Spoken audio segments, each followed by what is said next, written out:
dodge the traffic, and dive into a good book. When you travel by train with LNER, it's freedom all the way.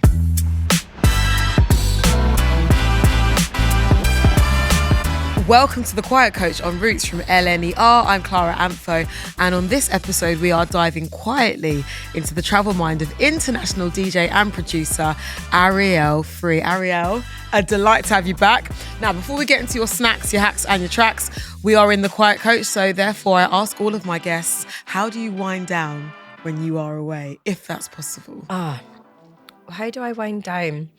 Chill out music and not talking. What artists are we talking to help you chill out? I actually quite like a chill out playlist. I have my own chill out playlist that I curate a lot of things on. So a lot of things like Nightmares on Wax, and I love an artist called Joseph, who's amazing. Oh, from Scotland. Yeah, his voice gorgeous. is incredible. All the kind of like chill out Ibiza tracks, classic. Cheeky little DJ Sammy Candlelight remix. Oh yeah. There was an amazing compilation that Ministry of Sound did, and it was like, I think it was 2007. It was my little revision buddy, and it has everything from Badly Drum Boy onto it, to William Orbit, to Nightmares on Wax, and it's like a compilation of 40 tracks, and that's very much gets like put on. It's now as a playlist on streaming platforms, so I now put that on quite a lot. So a lot of Fabulous. that. Maybe a book.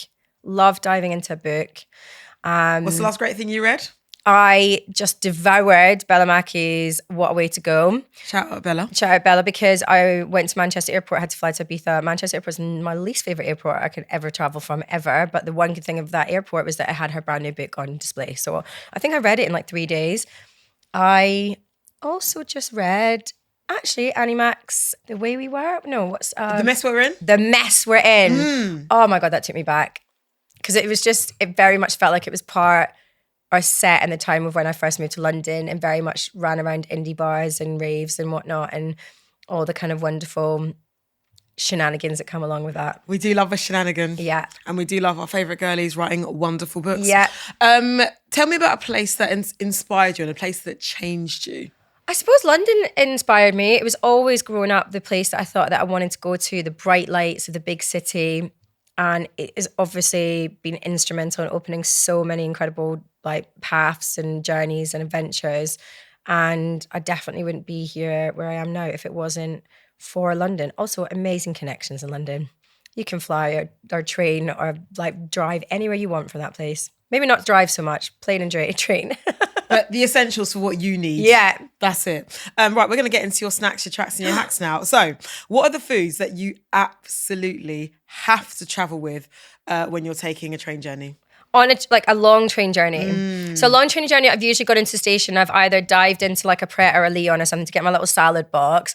And then when I'm on the train, I love having a wee coffee or a tea with shortbread. That like they always sell shortbread on trains. I love it. So I maybe get one, maybe two if I'm feeling extra fabulous. Extra Scottish.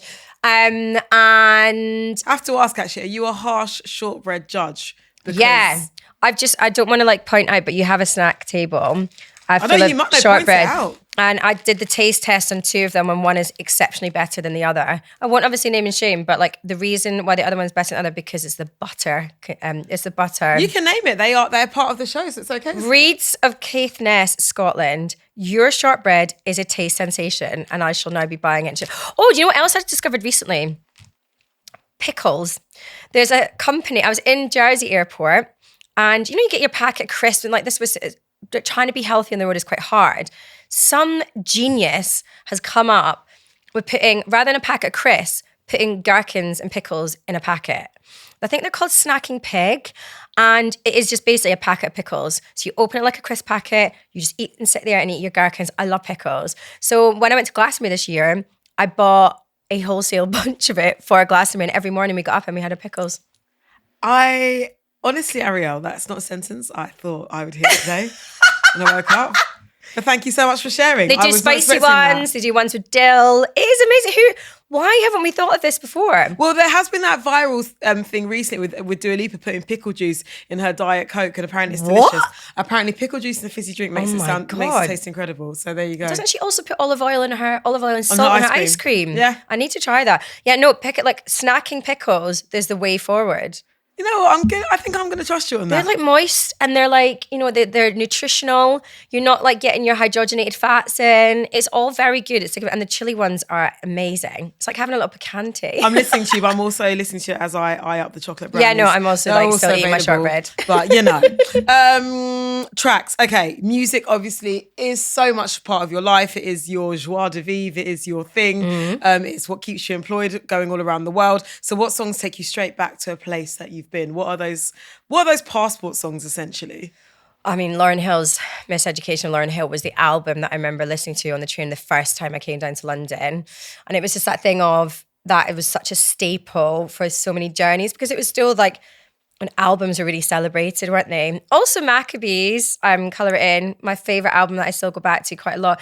I do miss listening from front to back to an album. I just am so...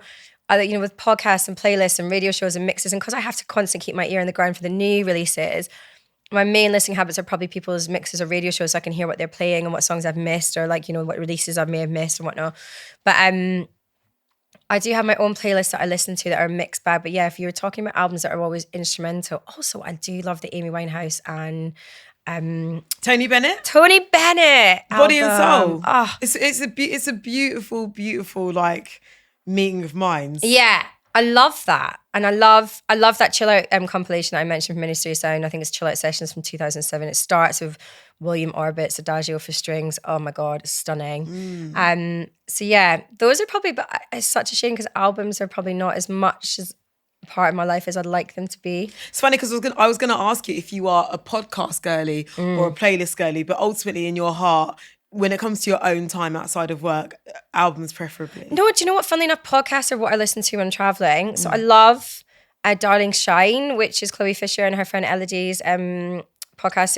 It's a really amazing podcast about women's journeys and fertility and their journeys. It's all, and also they're just really good gal pals who are just really silly together. I love Annie Max Changes. I love Make Me a Mixtape. Thanks for tuning in. Love it so much because it's so hard to find music podcasts. And that's what I struggle with. There used to be a really amazing podcast from Colin. Oh, Colin Murray. Love Colin Murray. Host of Countdown.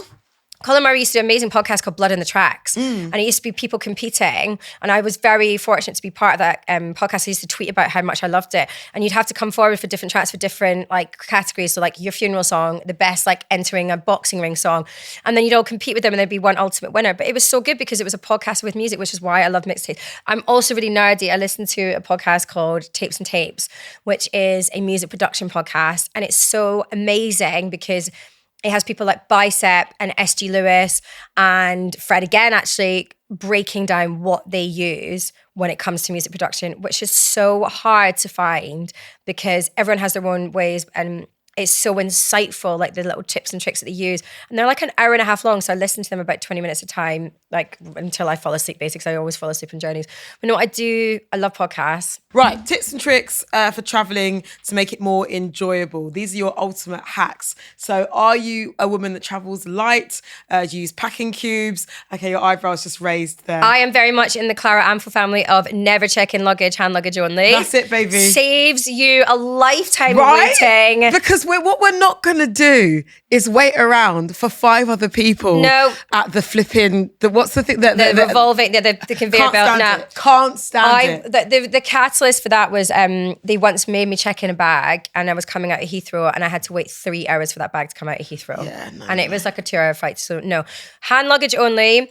I do love a wee cube. Just discovered them recently. Very much into that. Also love a backpack that has a handle sleeve on it, so you can put your backpack on the handle of the roller trolley, so it doesn't flip either side and roll away and all that jazz. It is so satisfying. Oh, I love that. I truly love that. I feel like a proper grown up when I have a backpack like that. Compartments are key, like my laptop compartment. I know where I'm going to put all my keys.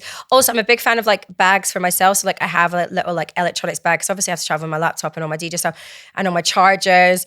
So I have a little bag that has all my electronics in it. I have a little bag that has obviously my makeup and then my toiletries. But then I have the cubes for undies, t-shirts, all that. And I'm a roller, not a flat folder. Okay. Yeah. I have my neck brace for my long haul flights and eye mask, which has to be a silk eye mask because we don't want those wrinkles around the eyes. I also have the most amazing tips and tricks for any sort of skincare that you need on flights, long haul flights. I can give you like a plethora of face sprays, overnight balms. There's a rescue mask that I use. It's you only meant to put it on for 10 minutes. Oh, but you put it love on. midnight recovery, because I remember when we first became friends, you were like, "Oh Do you know my." what? I've moved away from that. Oh, okay. That's one of my. I remember. I do love it though. My one at the moment is Ren Overnight Recovery Balm, because it goes on and it just sinks in, but it stays. And they also have a Ren Recovery Face Cream, which is only meant to be a mask for 10 minutes. But if you put it on before a long haul flight, by the time you've got off a 10-hour flight, your skin is literally, and sheet masks, obviously, for the win. And Peter Thomas Roth under eye gels, which our friend Amy told me all about. You can only get them, I think, in Sephora or whatever, but you can get them online now. It's so funny. As you were describing all of those things, I'm imagining them all on you at the same time. Yeah, I'm not ashamed like, to sit on in a flight. mask, with your neck brace, Yeah. backpack on. Yeah. I always put the face mask on like the hour before we land. So like, and I remember an air hostess coming up to me because it was like one that I had, I think it was like 111 skin. Honestly, I love it. And she was like, "Oh, what one's that?" And I was like, "Oh, it's because it looked like kind of rosy gold color. So it wasn't like the full on like white sheet and everything." I said, "Oh yeah, it's this what like one." She's like, "Oh, okay, I'm gonna write that down." I love it. I love exchanging like tips. Like, yeah, skincare is key, and electrolytes. Electrolytes for the win. Because I struggle with my legs on flights. I get quite puffy. I'm now a compression sock girl. Same. I don't care if I look like a nana, but honestly, when my legs come off baby. that flight, they feel 10 times lighter. And I take electrolytes. You're meant to take electrolytes before you get on the flight, because obviously it hydrates you and it gives you like all those things and whatnot. And then you take it just before you land as well.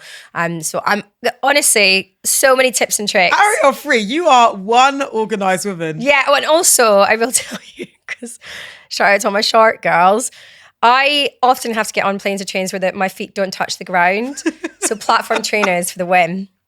Because platform trainers are the only thing that help my feet, because otherwise the blood rushes my feet dangle. Your legs swing like a little kid. Yeah, they just dangle and then the blood rushes to my ankles. So I used to have to wear wedges on planes, but now they've got a little bit. So yeah, I have to wear wedge trainers or like platform trainers, and then I can put my feet on top of that, or put my feet on top of my backpack. Otherwise, it's just it's horrendous. Platforms for the right platform. Yeah. Arielle Free. Well, look, we are nearly at the end of our Quiet Coach episode. So before you go, Arielle, I ask all of my guests this question. What have you learned about yourself as a traveller? What I've learned, I don't sweat the small stuff. If there's ever a delay or a cancellation, there's going to be a solution, and there's no point getting worked up and sad and stressed and whatnot. What will be, will be. And I also think it's made me recognise that I'm quite comfortable in my own company. As well as I'm a very big social animal. Let me not take that away. But I'm also very comfortable being on my own. Those are two great discoveries. Yeah. Arielle, thank you so very much. Thank you. For joining me on the Quiet Coach of LNER. Remember to quiet. check out, look, we're being quiet. Sorry, it's quiet. Listen, if it's us two, we can have to be quiet. But do remember to check out Arielle's podcast, Party Starters, which just celebrates partying, which I think is a thing worth celebrating. And if you like what you heard today, why not rate and review our podcast Roots wherever you get your podcasts, and make sure you follow us. Until then, see you at the next stop. Dodge the traffic and dive into a good book. When you travel by train with LNER, it's freedom all the way. Roots from LNER, a distorted production,